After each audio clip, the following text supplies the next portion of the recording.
আসসালামু আলাইকুম। রহস্যময় আমাদের এই পৃথিবী। পৃথিবীতে যেন রহস্যের শেষ নেই। চলুন আজকে এক অদ্ভুত দুনিয়া ঘুরে আসি, যেখানে আলো আর অন্ধকারের লড়াই চলছে বহুকাল ধরে। একটা সাধারণ ছেলে যে নিজের মাঝে লুকিয়ে থাকা এক অদ্ভুত শক্তির কথা জানে না। কিন্তু হঠাৎ একদিন সে জানতে পারে তার উপর নির্ভর করছে পুরো পৃথিবীর ভবিষ্যৎ। সে কি পারবে? সময়ের ভিতরে ভ্রমণ করছে ৬টি শক্তিশালী প্রতীক খুঁজে বের করতে, নাকি অন্ধকারের শক্তি পৃথিবী গ্রাস করবে চিরদিনের জন্য। আজকের মুভিটা ২০০৭ সালের সেই fantasy movie the seeker the darkest rising নিয়ে। কপারের বিখ্যাত বই থেকে বানানো। তাহলে আর দেরি না করে চলুন জেনে নেই এই রহস্যময় গল্পটি। গল্পটির শুরুতে আমরা দেখি ইউল নামে একটা ছেলে, যে আমাদের এই গল্পের প্রধান চরিত্র। উইলের স্কুল ছুটি দিয়েছে ক্রিসমাস এর জন্য, তাই সবাই আনন্দ হইচই করতে করতে বাড়ি ফিরছে। ঠিক তখনই উইল একটা মেয়েকে দেখতে পায়। একে দেখে সে চমকে ওঠে, কারণ এই মেয়েটি কয়েক বছর আগে স্কুল থেকে রহস্যজনকভাবে নিখোঁজ হয়েছিল। মেয়েটি দূর থেকে উইলের দিকে তাকিয়ে মুচকি হাসে, আর উইল বিস্মিত হয়ে তাকে ফলো করতে থাকে। ঠিক তখনই ওর বোন গুয়েন এসে বলে, ভাই তাড়াতাড়ি চলো, বাস ছেড়ে যাচ্ছে। উইল আর দেরি না করে বোনের সঙ্গে বাসের দিকে ছুটে যায়। বাসে ওঠার পর সে তার বোন ও বড় ভাই জেমস আর পলের সঙ্গে বসে। ওরা সবাই উইলকে নিয়ে মজা করতে থাকে। ওরা তখন বলে, এই উইল, বলতো মেয়েটাকে এতক্ষণ ধরে তোর দিকেই তাকিয়ে আছে, তোমার কি মেয়েটাকে ভালো লেগেছে? যদি সত্যি ভালো লাগে তাহলে গিয়ে কথা বলো। তার বোনও মজা করতে করতে এই কথাই বলে। উইল একটু লজ্জা পেলেও সাহস করে ঠিক করলো সে মেয়েটার সঙ্গে কথা বলবে। ঠিক তখনই বাস থেমে গেল, আর মেয়েটা বাস থেকে নেমে যেতে লাগলো। যাওয়ার সময় সে ভুল করে নিজের স্কার্ফটা ফেলে রেখে চলে যায়। উইল তাড়াতাড়ি সেটা তুলে নিয়ে মেয়েটিকে ডাকতে থাকে, এই শোনো, তোমার স্কার্ফ পড়ে গেছে। এটি দূর থেকে উইলের দিকে তাকিয়ে মুচকি হাসে, আর উইল বিস্মিত হয়ে তাকে ফলো করতে থাকে। ঠিক তখনই ওর বোন গুয়েন এসে বলে, ভাই তাড়াতাড়ি চলো, বাস ছেড়ে যাচ্ছে। উইল আর দেরি না করে বোনের সঙ্গে বাসের দিকে ছুটে যায়। বাসে ওঠার পর সে তার বোন ও বড় ভাই জেমস আর পলের সঙ্গে বসে। ওরা সবাই উইলকে নিয়ে মজা করতে থাকে। ওরা তখন বলে, এই উইল, বলতো মেয়েটাকে এতক্ষণ ধরে তোর দিকেই তাকিয়ে আছে, তোমার কি মেয়েটাকে ভালো লেগেছে? যদি সত্যি ভালো লাগে তাহলে গিয়ে কথা বলো। তার বোনও মজা করতে করতে এই কথাই বলে। উইল একটু লজ্জা পেলেও সাহস করে ঠিক করলো সে মেয়েটার সঙ্গে কথা বলবে। ঠিক তখনই বাস থেমে গেল, আর মেয়েটা বাস থেকে নেমে যেতে লাগলো। যাওয়ার সময় সে ভুল করে নিজের স্কার্ফটা ফেলে রেখে চলে যায়। উইল তাড়াতাড়ি সেটা তুলে নিয়ে মেয়েটিকে ডাকতে থাকে, এই শোনো, তোমার স্কার্ফ পড়ে গেছে। কিন্তু ততক্ষণে মেয়েটি বাস থেকে নেমে চলে যায়। এরপর আমরা দেখি উইল ও তার ভাইরা বাস থেকে নেমে বাড়ির দিকে হাঁটছে, কিন্তু তাদের অজান্তেই দুজন অচেনা লোক দূর থেকে তাদের ফলো করছিল। হঠাৎ তাদের পাশে একটা মাইক্রোবাস এসে থামে। মাইক্রোবাস থেকে নেমে আসে ম্যারিয়ার নামে এক ব্যক্তি। সে উইলদের সামনে এসে একটা কার্ড বাড়িয়ে দিয়ে বলে, গ্রেথন তোমার ক্রিসমাস দাওয়াত আমন্ত্রণ জানিয়েছে, তোমরা তোমাদের পুরো পরিবার নিয়ে আসবে। এটা বলে লোকটা দ্রুত এখান থেকে চলে যায়। কিন্তু তখনও আগের সেই দুই রহস্যময় ব্যক্তি উইল ও তার ভাই বোনদের দূর থেকে ফলো করতে থাকে। বাড়ি ফিরে এসে উইল দেখতে পায় তার ভাই ম্যাক্স পরীক্ষা শেষ করে ক্রিসমাস উপলক্ষে বাসায় এসেছে। ম্যাক্স বাড়িতে এসে উইলের রুম দখল করে নেয় এবং উইলকে বলে, আমি যে কদিন এখানে থাকবো, আমি তোমার রুমে থাকবো, তুমি তোমার জিনিসপত্র নিয়ে অন্য রুমে চলে যাও। উইলের মন খারাপ হলেও সে কোনো কথা বলে না, ভদ্রভাবে অন্য রুমে চলে যায়। এরপর আমরা উইলের সেই নতুন রুমে দেখতে পাই উইল তার জিনিসপত্র গোছাচ্ছিল, কিন্তু তার মুখে ধরনের বিষণ্ণতা, যেন কিছু একটা তার মন খুব খারাপ হয়ে গেছে। এরপর উইল, তার ভাই ম্যাক্স, পল, গুয়েন এবং তাদের বাবা একসঙ্গে রাতের খাবার খাচ্ছিল। হঠাৎ তাদের বাবা রবিন ম্যাক্সকে তার পরীক্ষা সম্পর্কে জিজ্ঞাসা করে, তোমার পরীক্ষা কেমন হয়েছে? ম্যাক্স উত্তরে বলে, হ্যাঁ, ভালো হয়েছে। রাতের খাবার শেষে সবাই একে ঘুমাতে চলে যায়। পরের দিন সকালে সেই দুজন লোক যারা উইলকে স্কুল থেকে বাড়ি ফেরার সময় ফলো করেছিল, তারা ক্রিসমাস উপলক্ষে দুটো গাছ নিয়ে এসে উইলের বাড়িতে পৌঁছায়। এক ব্যক্তির নাম ছিল জর্জ আর আরেকজনের নাম ছিল ডসন। উইলের মা তাদের চা খেতে বললে জর্জ উত্তরে বলে, দুঃখিত, বেশিক্ষণ থাকা সম্ভব না, আবহাওয়া খারাপ হয়ে আসছে, আমাদের আরো অনেক বাড়ি পৌঁছাতে হবে। হ্যাঁ, তোমাদের 14তম জন্মদিনের শুভেচ্ছা রইল। উইল তাদের কথা শুনে কিছুটা অবাক হয়ে যায়। সে মনে মনে ভাবে যে আবহাওয়া তো একদম ঠিকঠাক আছে, তাহলে তারা কেন বলছে আবহাওয়া খারাপ হয়ে আসছে? টিভিতে ও সংবাদেও তো এমন কিছু বলা হয়নি। আর হ্যাঁ, আজ তো আমার জন্মদিন, তারা কিভাবে সেটা জানলো? লোক দুটো উইলকে জন্মদিনের শুভেচ্ছা জানিয়ে দ্রুত সেখান থেকে চলে যায়। উইল তাদের চলে যাওয়ার পর ভাবছিল, এই সব সব ঘটনা কি শুধু একটা কাকতালীয় ঘটনা অংশ না? কিছু আছে উইলের জন্মদিন, তার ভাইরা তাকে উপহার দেয়, কিন্তু সেগুলো দেখে তার মন খুব খারাপ হয়ে যায়। তার তার ভাইরা সবাই তাকে শুধুমাত্র একটি বার্থডে কার্ড উপহার দেয়, আর কিছুই না। উইল খুব কষ্ট পায় এবং ভাবতে থাকে, কেউ আমাকে কোনোদিন সত্যি সম্মান দেয়নি। আর আজকে দিনে জন্মদিন, সবাই শুধু একটি বার্থডে কার্ড দিল। তবে এমন সময় তার বোন গুয়েন তাকে একটি ঘড়ি উপহার দেয়। উইল ঘড়ি চেপে খুব খুশি হন, তবে মনে মনে ভাবতে থাকেন, এই বাড়িতে হয়তো কেউ আমাকে ভালোই বাসেন, কিন্তু একমাত্র গুয়েনই আমার জন্য চিন্তা করে এবং আমাকে বুঝতে পারে।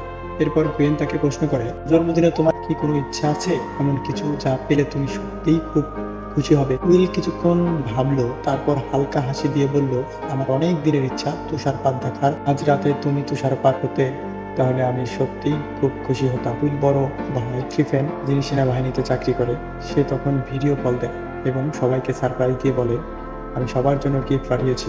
জেমসের জন্য জ্যাকেট, উইলের জন্য সুন্দর জামা, কিন্তু উইলের জন্য পাঠানো হয় একটি পুরনো বেডটা। দেখে উইল আবারও মন খারাপ হয়ে যায়। সবার জন্য খুব সুন্দর সুন্দর উপহার, আমার জন্য শুধু একটা পুরনো বেড। উইল অনেক কষ্ট পায়, তারপর মন খারাপ করে ঘুমাতে চলে যায়। হঠাৎ মাঝরাতে তার ঘুম ভেঙে যায়। সে দেখে বাইরে তুষারপাত হচ্ছে। উইল একটা অস্বাভাবিক স্বস্তি পায়। এটা কি, এখন তো তুষারপাত হওয়ার কথা না, আমি কি স্বপ্ন দেখছি? কিন্তু যখন সে বেসমেন্টের জানালা খুলে বাইরে দেখলো সত্যিই তুষারপাত হচ্ছে, তখন তার হাতে কাছে এক পাখি পালক উড়ে যায়। সে কিছুটা অবাক হয়ে জানালা বন্ধ করে আবার ঘুমাতে যায়। পরের দিন সকালে উইলকে বাস স্ট্যান্ডে দাঁড়িয়ে থাকতে দেখা যায়। সেখানে অনেকগুলো কাক গাছের ডালে বসে জোরে জোরে চিৎকার করে ডাকছিল। উইল অবাক হয়ে তাদের দিকে তাকিয়ে ভাবছিল, এই কাণ্ডগুলো আমাকে দেখে কেন এত জোরে জোরে ডাকছে? তাদের ডাক শুনে মনে হচ্ছে যেন তারা কিছু অদ্ভুত কিছু দেখছে, হয়তো কোনো ভূত বা অদৃশ্য শক্তি। এই অদ্ভুত দৃশ্য দেখে উইল কিছুটা অস্বস্তি ফিল করে। কাকগুলো চিৎকার তার মনে কিছু প্রশ্ন ঘুরপাক খেতে থাকে, কিন্তু সে কোনো উত্তরই পায় না। কিছুক্ষণ পরেই বাসে এসে দাঁড়ালো এবং উইল সে বাসে চড়ে শপিং মলের উদ্দেশ্যেও রওনা হয়। উইল শপিং মলে ঢুকে সে আরো অবাক হয়ে যায়। চারপাশে পরিবেশ তার কাছে মনে হচ্ছিল অদ্ভুত, যেন কোনো কিছু ঠিকঠাক নেই। তারপর সে ভাবতে থাকে, গোয়েনের জন্য একটা ভালো উপহার কিনতে হবে। একটু পরে সে গোয়েনের জন্য একটি বলের মতো উপহার কিনে ফেলে, যা পেলে গোয়েন খুব খুশি হবে। যখন শপিং মল থেকে বেরিয়ে যাচ্ছিল, তখন দুজন পুলিশ এসে তাকে বলে, তোমাকে আমাদের সঙ্গে যেতে হবে। উইল অবাক হয়ে প্রশ্ন করে, আমার অপরাধ কি? আমি পুলিশ অফিসার এর উত্তর দেই, তুমি আমাদের সঙ্গে চলো। পুলিশ অফিসার বলে, তুমি আমাদের সঙ্গে চলো, পরে বুঝতে পারবে। এরপর উইল পুলিশের ইনভেস্টিগেশনের রুমে নিয়ে যায়। সেখানে একজন পুলিশ অফিসার তাকে বলে, তুমি আমাদের সাইনগুলো দাও, না হলে আমরা তোমাকে এখান থেকে যেতে দেব না। উইল অবাক হয়ে বলে, আমি সাইন কিভাবে দেব? আমি কিছুই বুঝতে পারছি না। পুলিশ অফিসার বিরক্ত হয়ে বলে, তুমি যদি আমাকে সাইন না দাও, আমি তোমাকে খুন করে ফেলব। এরপর পুলিশ অফিসার ধীরে ধীরে এক ভয়ঙ্কর দানবে পরিণত হয়। এই অদ্ভুত দৃশ্য দেখে উইল কিছুটা অস্বস্তি ফিল করে। কাকগুলো চিৎকার তার মনে কিছু প্রশ্ন ঘুরপাক খেতে থাকে, কিন্তু সে কোনো উত্তরই পায় না। কিছুক্ষণ পরেই বাসে এসে দাঁড়ালো এবং উইল সে বাসে চড়ে শপিং মলের উদ্দেশ্যেও রওনা হয়। উইল শপিং মলে ঢুকে সে আরো অবাক হয়ে যায়। চারপাশে পরিবেশ তার কাছে মনে হচ্ছিল অদ্ভুত, যেন কোনো কিছু ঠিকঠাক নেই। তারপর সে ভাবতে থাকে, গোয়েনের জন্য একটা ভালো উপহার কিনতে হবে। একটু পরে সে গোয়েনের জন্য একটি বলের মতো উপহার কিনে ফেলে, যা পেলে গোয়েন খুব খুশি হবে। যখন শপিং মল থেকে বেরিয়ে যাচ্ছিল তখন দুজন পুলিশ এসে তাকে বলে, তোমাকে আমাদের সঙ্গে যেতে হবে। উইল অবাক হয়ে প্রশ্ন করে, আমার অপরাধ কি? আমি পুলিশ অফিসার এর উত্তর দেই, তুমি আমাদের সঙ্গে চলো। পুলিশ অফিসার বলে, তুমি আমাদের সঙ্গে চলো, পরে বুঝতে পারবে।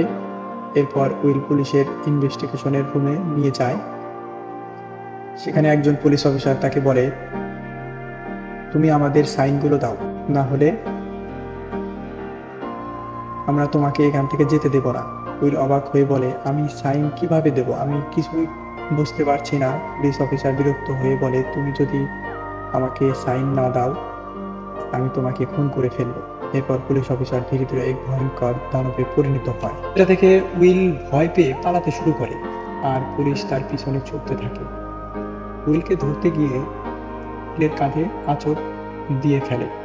উইল দৌড়াতে দৌড়াতে হঠাৎ নিজেই আবার শপিং মলের ভিতরে দেখতে পায়, যেন কিছুই হয়নি, সবকিছুই স্বাভাবিক। উইল বুঝতে পারে না এতক্ষণে কোথায় ছিল সে। তারপর সে শপিং মল থেকে বের হয়ে বাসার উদ্দেশ্যে রওনা হয়। বাসায় ফিরে উইল তার কাঁধে আঁচড়ের চিহ্ন দেখে ভয় পেয়ে যায়। সে অবাক হয়ে মনে মনে ভাবতে থাকে, এটা কি ছিল? তারপর সে তার বাবার কাছে গিয়ে সবকিছু খুলে বলে। তার বাবা বিষয়টি গুরুত্ব সহকারে নেয় না। সে হাসতে হাসতে বলে, তুমি হয়তো রাতে কোনো ভূতের স্বপ্ন দেখেছ, তাই তুমি এমন কথা বলছো। তারপর তার বাবা কোনো উত্তর না দিয়েই সেখান থেকে চলে যায়। উইল কিছুটা হতাশ হয়ে নিজে মনে মনে ভাবতে থাকে, এটা কি ছিল সত্যি? এটা কি সত্যি ছিল নাকি আমি ভুল কিছু দেখেছি? এরপর উইল এবং তার পরিবারের ম্যারিম্যান আর কেথেনের ক্রিসমাস পার্টিতে দেখা যায়, যারা ছবির শুরুতে উইল পরিবারকে দাওয়াত দিয়েছিল। পার্টিতে সবাই বেশ খুশিই ছিল, তবে উইলের মনে কোনো খুশিই ছিল না। সে কিছুই বুঝতে পারছিল না। ম্যারিম্যান আর কেথেন উইলকে ফলো করছিল। তারা উইলকে জিজ্ঞাসা করে, তোমার কিছু লাগবে কিনা? তোমার পছন্দের কিছু থাকলে আমাদের বলো, আমরা এনে দেব। উইল বলে, আমার কিছুই লাগবে না, আমার ক্ষুধাও নেই। তারপর কিছুটা বিরক্ত ও হতাশা নিয়ে উইল পার্টি ছেড়ে সেখান থেকে চলে যায়। উইল পার্টি থেকে বের হয়ে আনমনা হয়ে হাঁটতে হাঁটতে এক সময় দেখতে পায় যে সে এক জঙ্গলে এসেছে। চারিদিকে তাকিয়ে অবাক হয়ে যায় সে। হঠাৎ ঘোড়ায় চড়া একজন লোকের সাথে দুটো ভয়ঙ্কর কুকুর তাকে তাড়া করে আসছে। উইল দেখে আর ভয় পেয়ে সেখান থেকে দৌড়াতে শুরু করে। লোকটা আর কুকুর দুটো তার পিছনের দিকে দৌড়াতে দৌড়াতে উইলের দিকে যায়। তখন সেই লোকটি এসে বলে, সাইনগুলো দাও, আমি তোমাকে ছেড়ে দেব। উইল বিভ্রান্ত হয়ে জিজ্ঞাসা করে, কিসের সাইন? আমি তো কিছুই বুঝতে পারছি না। লোকটা ক্ষুব্ধ হয়ে এগিয়ে আসে। তখন ম্যারিম্যাম, গ্রেথন, জর্জ আর ডজন এসে হাজির হয়। ম্যারিম্যাম দৃঢ়ভাবে বলে, তুমি উইলের কিছুই করতে পারবে না রাইটার। আমরা চারজন এসেছি, তুমি একা আমাদের সঙ্গে পেরে উঠবে না। লোকটি কিছুক্ষণ চুপ হয়ে বলে, আজকে যাচ্ছি, কিন্তু আবার আসবো। এরপর লোকটি আর কুকুর দুটো সেখান থেকে চলে যায়। এরপর তারা উইলকে নিয়ে সেখান থেকে একটি বড় হলরুমে চলে যায়। উইল অবাক হয়ে চারপাশে সবকিছু দেখছিল, কারণ তার জন্য এটা ছিল একটা অচেনা স্থান। সেই সময় ম্যারিম্যাম আর গ্রেথেন তাকে সবকিছু খুলে বলে। তারা বলে, আজ থেকে কয়েক হাজার বছর আগে পৃথিবীর আলো এবং অন্ধকারের মধ্যে ভয়ানক এক যুদ্ধ হয়েছিল। সেই যুদ্ধে এক অদ্বিতীয় লড়াই। সেখানে আলো শেষ পর্যন্ত জিতে যায়, কিন্তু যুদ্ধ শেষ হলেও অন্ধকার চিরতরে ধ্বংস হয় না। অন্ধকারের শক্তি আবারও পৃথিবীতে ফিরে আসতে চায়, এবং যদি তা ফিরে আসে তাহলে পুরোপুরি অন্ধকারে ছেয়ে যাবে। তারা আরো বলে, একমাত্র তুমিই পারো পৃথিবীকে এই অন্ধকারের হাত থেকে রক্ষা করতে।